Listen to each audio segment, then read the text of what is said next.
Hey, this is Mike McAdam from Gen X Guitar. Today I'm taking a trip down memory lane. Is this Yamaha MT-400 as terrible as I remember it? Let's find out.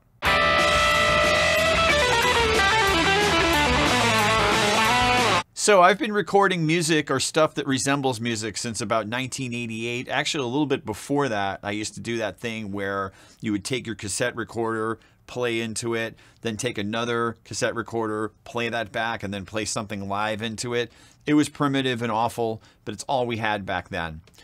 In 1988, I bought a Yamaha MT-100. This is an MT-400, but more on that later. It was a 4-track cassette recorder-based tape deck, and I made all kinds of recordings with this thing while I tried to learn how to navigate pro audio. These were the days of the late 80s where there were no internet videos to watch, and books on these things were minimal. So you had to get advice from other friends, screw around with it, see what you could find out. Hey, wait a minute, I put the tape in backwards. Now it plays everything backwards. Cool. Bouncing tracks, all that kind of stuff. So recently I was working with a band and they said, hey, we want to record a song on tape. And I said, look, I don't have a 2-inch tape deck around here. I only have this. And they're like, perfect. So, I used to beat myself up and listen to recordings I did in, 1990, 91. I'm like, oh my God, do I have any idea how to make anything sound good? These are just absolutely awful. Well, I have revised that a little bit because once I did this recording, I realized these machines were just god awful. So even knowing what I know now in 2023, we have much better microphones, much better rooms, much better ways of getting these instruments to sound good. These things just sound awful. And I tell kids now, man, you are so lucky to have something even like GarageBand on your iPad or your iPhone when you can record things that are infinitely better than what we had with these tape-based machines. And I know there's a romanticization about 2-inch tape and all that kind of stuff. If you've seen the movie Sound City, I get all that. But back then when you had $300-400 to buy one of these, and this is all you had, it was truly awful. I'm going to play a little bit of this session, and yeah, it's not pretty. And this is completely flat, by the way. We did an alternate take of this song in Pro Tools, and it sounds fine. And I get the romanticization of recording this on a really crappy 4-track, but man, there's just very little you can do with this. If you turn up the preamps, they're incredibly noisy and hissy. The EQ works, but it doesn't really add anything musical to it. I imagine, like I said, I could run outs on this in Pro Tools and probably salvage it and use some of those plugins there. But yeah, this is a rough tape. And these guys are pretty good. So for it to sound like this is rough. So if you grew up with one of these and this was your first recording experience, let me know. We could talk about it in the comments section, but I am giving myself a little bit of a hall pass for how awful my recordings were back then because, we were restricted by the format. So Yamaha MT-400, I bought this in 2011. I bought it just as a way to play back tapes or do things with tapes that I had made from way before. I'd love to get an MT-100. I hope there isn't some spike on these things on eBay to where someone thinks, they sound great, now they cost $1,000. No way, not worth it.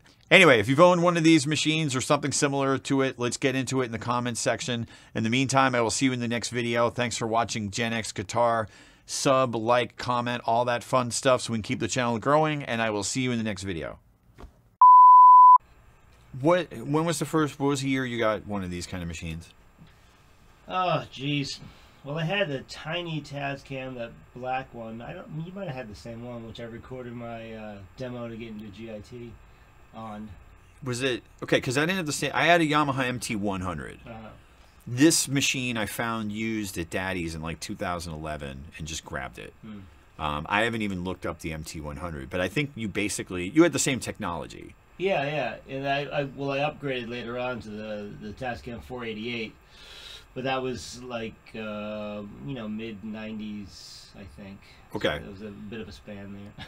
I had the Tascam, I forget the name of it. It was the 8-track recorder, probably the upgraded version of yours, like more tracks, a couple more features. And I think that was like $1,200 in 1994 money. Like, it was a pretty decent amount of money. I have one of those also. Oh, you do? Yeah, we couldn't get it to work. We were going to use that for this recording instead of this, but I don't think that sounded much better than this.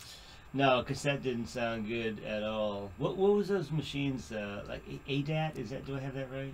Yeah, ADAT was a format that started to get a lot of, but that was a lot more expensive, and I think that came later. But you still, for a long time, you had a lot of project studios using ADAT machines, and then they had, I forget the format, it was a small tape, M88s, I think they were.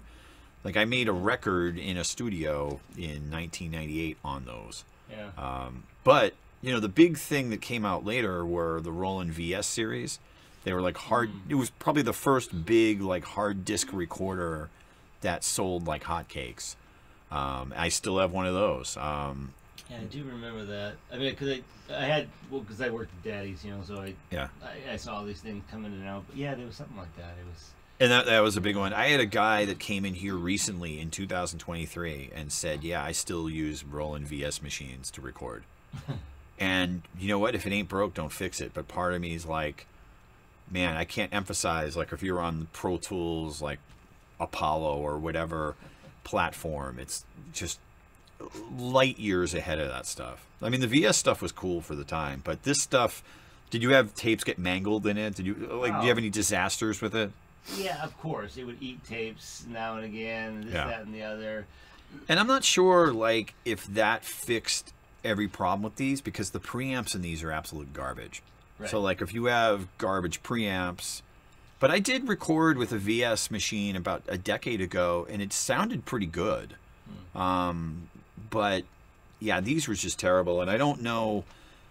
I'd be curious to get some of like the Tascam you're talking about, the stuff that came out in the mid '90s, like whether they just it's the format's still tape, but the rest of the machine got better, and maybe it could support it. But yeah, I don't know.